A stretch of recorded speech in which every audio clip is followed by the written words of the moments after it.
তারপরের পার্টটা আমি এখানে তোমাদের সাথে শেয়ার করছি। তারপরের পার্টটা তোমাদের সাথে শেয়ার করা হয়েছিল না অ্যাকচুয়ালি। মানে আমি এতটাই সারাদিনে টুকটাক কাজের মধ্যে ব্যস্ত থাকি যে কখন ভিডিও পোস্ট করব বা এগুলো এডিট করে তোমাদের সাথে যে পোস্ট করব সেটা একদমই হয়ে ওঠে না। মানে এখানে আমরা নিয়েছিলাম একটা চিকেন থালি আর একটা মটন থালি। তো তার মধ্যে কী কী ছিল সেটা তোমাদের সাথে আজকে শেয়ার করবে বনি।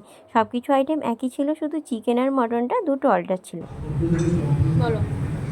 স্যালাড এখানে আছে, এটা আছে ভাত, ঝুরি আলু ভাজা, ডাল, পটল চিংড়ি, এদিকে আছে মাছ, এটা আছে চিকেন পোস্ত, এটা আছে চাটনি, আর লাস্টে আছে মিষ্টি রসগোল্লা একটা, আর লাস্টে একটা কী রয়ে যাচ্ছে পান, সাথে দইটাও লাস্টে ছিল। বল চলো তাহলে খাওয়াটাও শুরু করা যায়। আর বাপি এখানে দেখো হালকা লেবু নিচড়ে তারপরে এই যে চলে গেল ডাল, আর এই যে সাথে কিন্তু ঝুরি আলু ভাজা ছিল।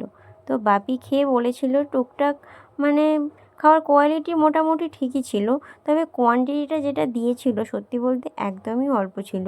আর এখান থেকে বাপি এই যে মটন নিল, কারণ বাপি সত্যি বলতে মটন খেতে ভীষণ ভালোবাসে। আর আমার বাপি আমার ভিডিওতে আসতেও বেশ পছন্দ করে। তোমাদের ভিডিওটা কেমন লাগলো কমেন্ট করে কিন্তু জানিও।